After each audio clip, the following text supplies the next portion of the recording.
C'est un plaisir de vous retrouver pour une nouvelle étude autour de la Bible. Et j'ai avec moi le pasteur José Boulet. Bonjour Élise. Bonjour. Et le pasteur Ralph Sichern. Bonjour Élise. Bonjour. Et ensemble, nous allons parler de cette guerre qui est à la fois visible et invisible dont nous parle la Bible. Avant toute chose, je voudrais qu'on mette ce moment sous le regard de notre Dieu et pour ça, je vous inviterai à vivre un moment de prière. Oui Seigneur notre Dieu, je te demande d'être avec nous pour ce moment où nous allons essayer de discuter, de comprendre vraiment qu'est-ce que tu as voulu nous dire au travers de cet évangile de Matthieu. Veuille être avec nous Seigneur, mais avec tous ceux qui nous écoutent pour que nous sortions enrichis de ce moment. Je te demande tout cela dans le nom de Jésus. Amen. Amen. Amen. Et pour étayer un petit peu notre discussion, je voudrais proposer que nous prenions ensemble un texte dans l'évangile de Matthieu, qui est le chapitre 11, les versets 1 à 12. Si José voulait bien le lire. Lorsque Jésus eut fini de donner ses instructions à ses 12 disciples, il partit de là pour enseigner et prêcher dans leur ville. Or, dans sa prison, Jean avait entendu parler de ce que faisait Christ. Il envoya 2 de ses disciples lui demander « Es-tu celui qui doit venir ou devons-nous en attendre un autre ?» Jésus leur répondit « Allez rapporter à Jean ce que vous entendez et ce que vous voyez. Les aveugles voient, les boiteux marchent, les lépreux sont purifiés, les sourds entendent, les morts ressuscitent, et la bonne nouvelle est annoncée aux pauvres. Heureux celui pour qui je ne représenterai pas un obstacle. » Comme il s'en allait, Jésus se mit à dire à la foule au sujet de Jean. « Qu'êtes-vous allé voir au désert? Un roseau agité par le vent? Mais qu'êtes-vous allé voir? Un homme habillé de tenue élégante? Ceux qui portent de tenue élégante sont dans les maisons des rois. Qu'êtes-vous donc allé voir? Un prophète? Oui, je vous le dis, et plus qu'un prophète, car c'est celui à propos duquel il est écrit « Voici j'envoie mon messager devant toi pour te préparer le chemin. » Je vous le dis en vérité, parmi ceux qui sont nés de femmes, il n'est venu personne de plus grand que Jean le Baptiste. Cependant, le plus petit dans le royaume des cieux est plus grand que lui. Depuis l'époque de Jean-Baptiste jusqu'à présent, le royaume des cieux est assailli avec force et des violents s'en emparent. Merci beaucoup. Alors, peut-être simplement pour placer le contexte autour de ce passage que nous venons de lire, on nous y parle beaucoup de Jean le baptiseur, qui, avant que Jésus commence son ministère, a passé quelque temps à aller voir le peuple, à lui dire « il faut changer de comportement, il faut revenir à Dieu, je prépare le chemin pour le Messie qui va venir ». C'est même ce Jean le baptiseur qui a justement baptisé Jésus, qui a vu cette colombe et entendu cette voix qui disait à propos de Jésus « Celui-ci est mon fils bien-aimé en qui j'ai mis toute mon affection ». C'est quelqu'un de très important, Jean le baptiseur. C'est quelqu'un qui a été ferme dans sa foi, qui ne mâchait pas ses mots. Et qui a subi, justement, cette guerre qui se passe parce qu'il est emprisonné pour avoir osé dire tout haut ce que beaucoup pensaient tout bas et dire à un roi « ce que tu fais est mal ». Il va être emprisonné et quelque temps après, il va même être tué. Et quand il est dans sa prison, Jésus commence à parler. Donc il envoie ses disciples voir Jésus et le texte nous dit là, il envoie ses disciples demander à Jésus « Mais est-ce que c'est bien toi ce Messie qu'on attend ?» Et je trouve ça un petit peu étonnant. Comment est-ce que Jean, qui a eu tellement de foi, peut tout d'un coup, avec tout ce qu'il a vu, douter de Jésus? Premièrement, le doute n'est pas péché. Quand on doute, on ne pêche pas. Mais quand on abandonne, à ce moment-là, on est mal. Deuxièmement, l'être humain n'est pas toujours au sommeil, statique. Ça nous rassure aussi. Il y a des hauts et des bas, et là, nous pouvons comprendre Jean-Baptiste quand il est en prison. Et puis, peut-être, il attendait une libération, et il va apprendre que Jésus est parti plus loin. Et après, il va essayer de revoir tout ce qu'il a vu, en disant, j'ai baptisé, si je me suis trompé, et je vais mourir, est-ce que ça vaut la peine? Je peux, en tant qu'humain, me tromper, même si avec toutes les révélations, ainsi de suite. Et après, qu'est-ce qui se passe? Il dit, c'est lui qui a la réponse. Je vais envoyer mes disciples vers Jésus pour avoir une réponse venant de lui. Et Jésus, en voyant les disciples venir et la question de Jean-Baptiste, ainsi de suite, Jésus va dire, il ne va pas faire un long développement, il va seulement dire, va dire à Jean-Baptiste ce que vous avez vu. Il comprendra, effectivement, si nous lisons Ésaïe 61, le verset 1-2, nous comprenons que Jean-Baptiste, face au rapport rapporté par les disciples, a eu la réponse. Jésus va, en somme, tacitement dit, il va comprendre. Il est assez mature pour comprendre. Et c'est bien de lire peut-être Ésaïe 61, le verset 1-2.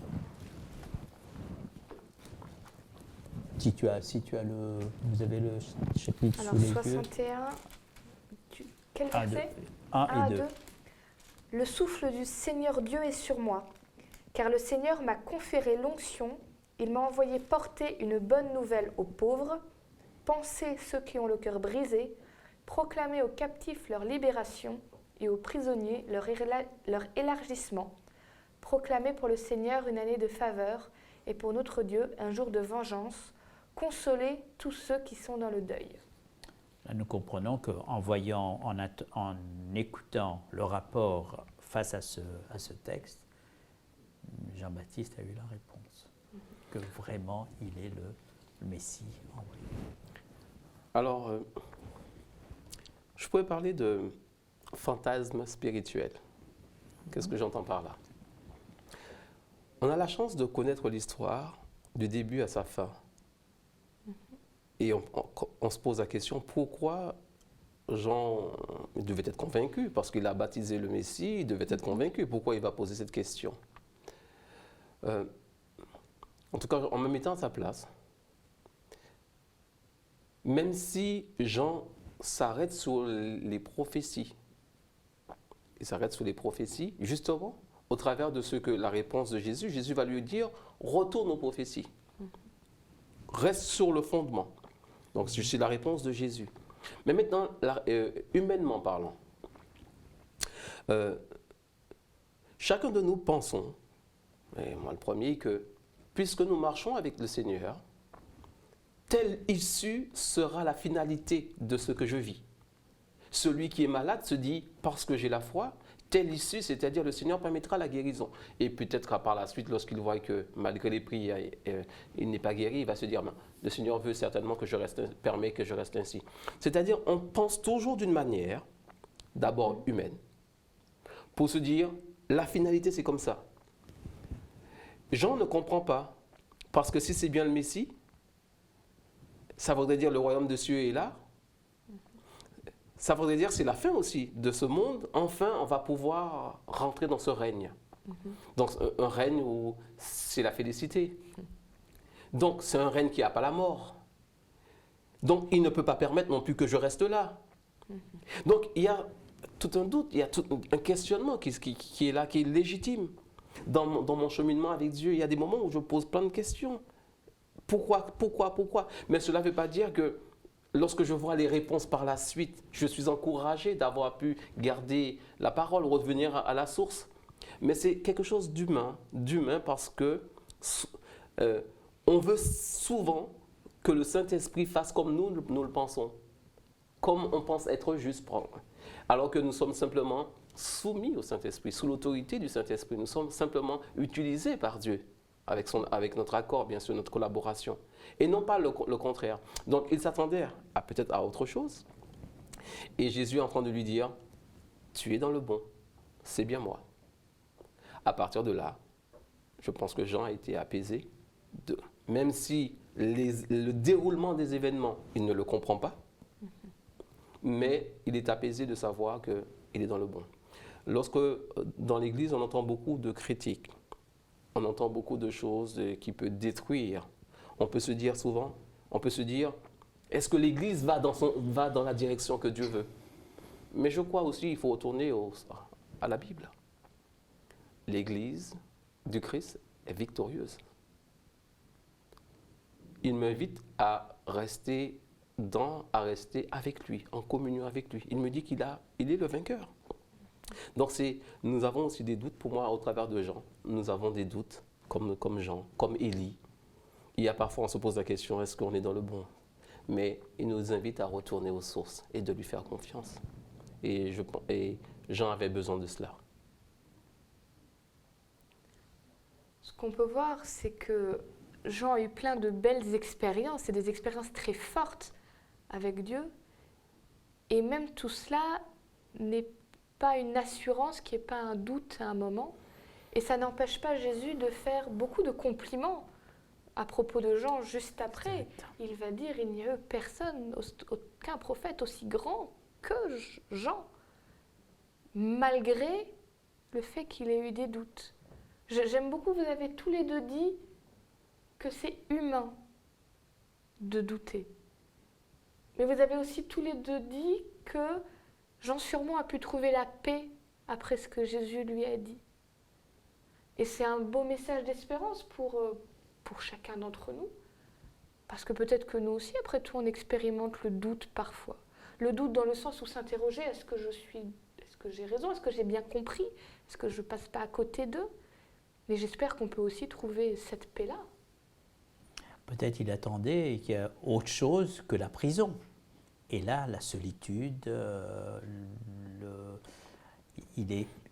on peut arriver à des moments où on se sent perdu, désorienté. Et Christ va apporter la paix dans son cœur. Et je vais dire que, alors, on peut ne pas être d'accord. On sait que Jésus il agit pour le mieux. Il a le plan le meilleur. Ça, on le sait. Lorsqu'on se met à genoux, que les difficultés sont, on sait. C'est pas qu'on ne le sait pas. Et par le chemin qui nous fait passer, parfois on n'aime pas. Et on voudrait une autre issue. On voudrait une autre situation, on voudrait un autre travail, on voudrait qu'il fasse des choses. Et parfois, il ne nous permet pas. Comme pour Paul, il va lui dire, non, tu veux que j'intervienne, ma grâce te suffit. Marche avec cela. Donc, ça ne nous arrange pas parfois.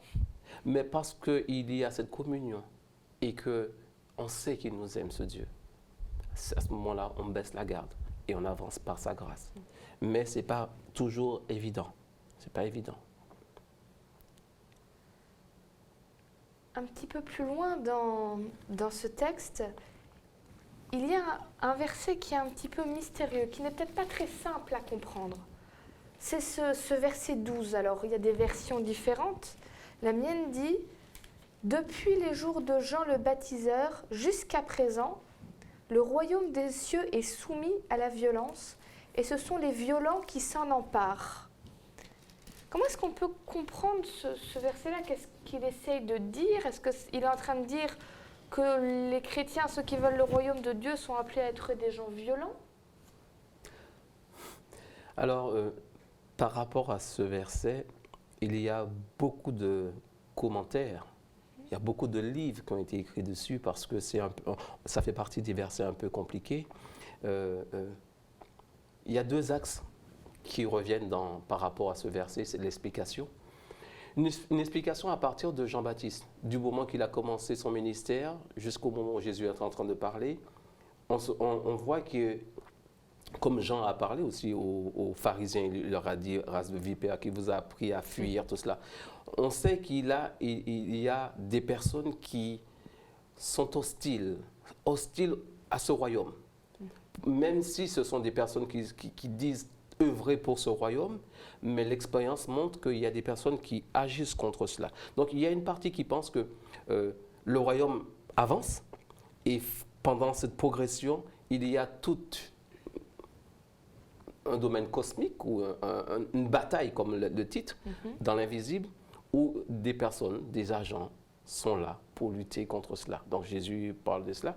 Et on parle aussi d'une autre vision, peut-être que Ralph nous dira plus, où on dit que c'est ceux qui veulent marcher avec Jésus, ceux qui veulent aller jusqu'au bout, doivent aussi prendre le temps d'y réfléchir, de lui faire confiance, parce qu'ils auront aussi l'adversité. Donc les violents, dans ce sens-là, on va prendre un couple. Ce qui fait la force d'un couple, c'est le lien qu'ils ont entre eux. Ce lien, lorsque ce lien est fort, on est prêt à braver toutes les personnes, tous les ennemis, tous les potentielles personnes qui voudraient l'adversité, toutes les personnes qui voudraient séparer ce couple. Parce qu'ils ont quelque chose en commun, un lien fort. Et c'est ce lien qui le permet de tenir. Et avec le Christ, dans cette partie, c'est ceux qui ont ce lien fort, privilégié, communion avec le Christ, qui vont jusqu'au bout également. Donc il y a aussi un peu ces deux visions de la chose. D'accord. Dans la pensée hébraïque, et puis même dans le mot grec, on parle de violence positive, violence négative. Donc, lorsque nous prenons deux textes, peut-être nous pourrons avoir un éclaircissement. Genèse 38, le verset 29. Genèse 38, le verset 29. Et il arriva, comme il retira sa main, que voici, son frère sortit, et elle dit, « Quelle brèche tu as faite! La brèche est sur toi. » Et on appela son nom Pérette. Violence. Violence, vouloir sortir d'une situation. Il faut faire violence pour sortir. Et nous trouvons cette même idée dans Jérémie, où on va assiéger la ville, et puis après, on doit sortir pour avoir la vie sauve. Pour, en somme, comme récompense, puisqu'on est sorti, on aura la vie sauve. Il faut sortir d'une situation pour ne pas périr. Et là, deuxième signification, nous avons dans Osée 4, le verset 2.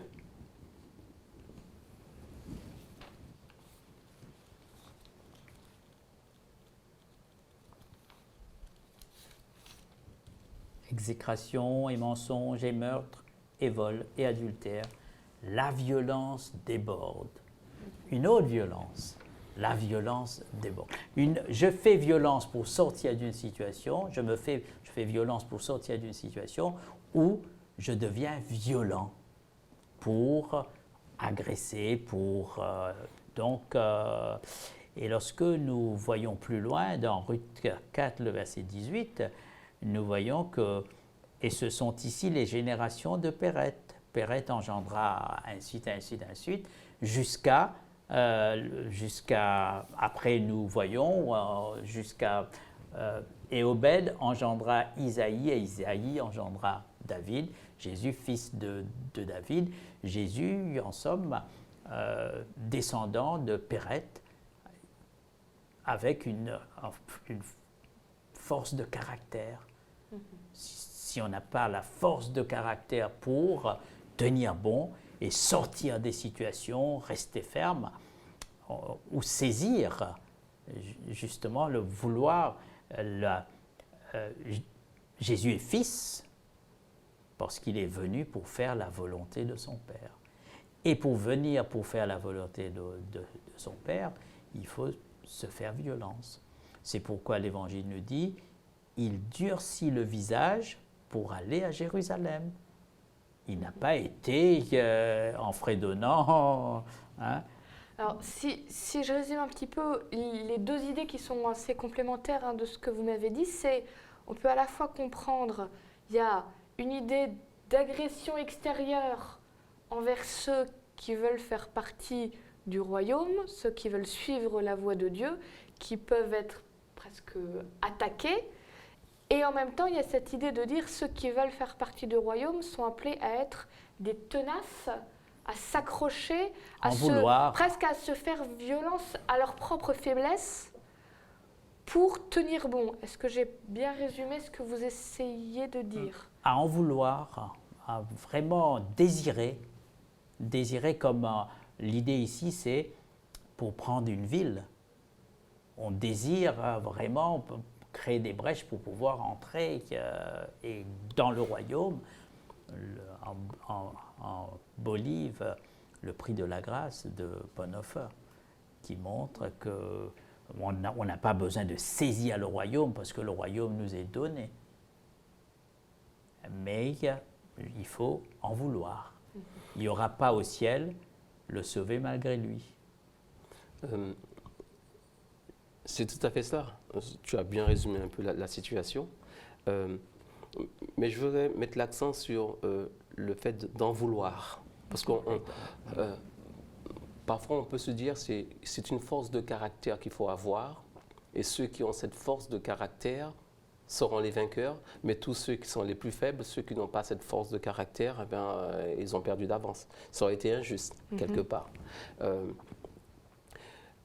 La Bible nous dévoile que nous avons une nature qui est hostile à ce que Dieu veut. Nous sommes nés ainsi. C'est une conséquence. Dieu ne me condamne pas par rapport à cela. Lorsque il me présente son plan de salut, son amour pour moi, il m'invite à le suivre. Tous les êtres humains, quelle que soit leur faiblesse, quelle que soit leur fissure, il les invite à le suivre. À partir de ce moment-là, qu'on veut suivre le Seigneur, on voit l'incapacité parce que notre nature lutte contre ce désir de suivre le Maître. Le Saint-Esprit nous habite pour pouvoir justement maîtriser cette nature. Mais cette nature, nous l'avons jusqu'au bout, jusqu'à ce que le Christ vienne. À partir de ce moment-là, le combat qu'on va mener aussi, c'est un combat de soumission de choix. C'est-à-dire, chaque moment, chaque situation, nous serons appelés à un choix. Choix de nous abandonner entre les mains du Saint-Esprit, mais choix aussi de faire comme on l'entend, à cette nature qui est là. Donc, c'est une manière pour dire simplement à ceux qui nous écoutent qu'il n'y a pas de fatalisme. Celui qui nous invite à faire le choix donne la possibilité aussi d'arriver jusqu'au bout, parce que c'est lui qui va aller jusqu'au bout de ce choix, qui va nous permettre d'aller jusqu'au bout. Donc, ce n'est pas une question simplement de volonté. Donc, les violents, c'est ceux qui ne vont pas laisser leur nature, malgré le fait que cette nature soit déchue, soit hostile à Dieu, mais qui vont toujours soupirer à ce que Dieu prenne toujours l'avantage, l'ascendant dans leur vie. Alors, on a parlé de plusieurs sujets. On a vu Jean qui s'est retrouvé dans une situation douloureuse, qui ne comprenait pas. On a parlé du fait qu'il faut vouloir être en contact avec Dieu pour être dans son royaume, qu'il faut avoir cette envie. On a parlé de ce conflit qu'il peut y avoir, de ces attaques qu'il peut y avoir. Si vous deviez dire en 3 mots un conseil pour quelqu'un aujourd'hui qui veut faire partie du royaume de Dieu, qu'est-ce que vous lui diriez? Ça me fait penser au cantique Armez nos bras, armez nos cœurs. Et puis après, il y a Debout Sainte Corde, ça fait guerrier. Et la vie est une lutte. Et puis aussi, mais dans cette lutte, Nous avons nous savons que l'adversaire est là, sur plusieurs terrains. Le terrain éthique, le terrain relationnel, le terrain familial, le terrain dogmatique, doctrine. Et nous devons lutter pour pouvoir nous armer sur tous ces, à pouvoir avoir les armes, à pouvoir tenir jusqu'au bout. Moi, je dirais, on a ce désir de marcher avec Dieu, de faire sa volonté, et on a envie de bien faire. Mais on ne combat pas avec nos propres armes. On combat avec les armes de Dieu. De la même manière que Jésus a renvoyé Jean à la parole pour lui dire « Regarde ce qui est écrit », je dirais aussi pareil, de retourner à la parole pour voir les armes de Dieu, parce qu'il a donné les armes aussi pour pouvoir lutter. Et il nous invite simplement à lui faire confiance parce qu'il a déjà remporté le combat. Donc c'est une question de confiance, même si parfois, comme Jean, ça peut paraître hostile le contexte. Il nous invite à garder confiance. Et garder confiance, c'est lui dire quelque part, emmène-moi jusqu'au bout. Merci beaucoup à tous les deux pour ce partage. Vous tous qui nous avez écoutés, le sujet d'aujourd'hui n'était pas facile. C'est jamais facile d'entendre qu'il peut y avoir des difficultés et même de l'adversité. Je voudrais simplement vous laisser un passage de l'Ancien Testament qui est dans Josué 1, où Dieu dit à Josué « Ne t'effraie pas, n'aie pas peur, je serai avec toi dans tout ce que tu entreprendras. » Si vous voulez entreprendre un chemin avec Dieu, il sera là avec vous. Je vous dis à bientôt.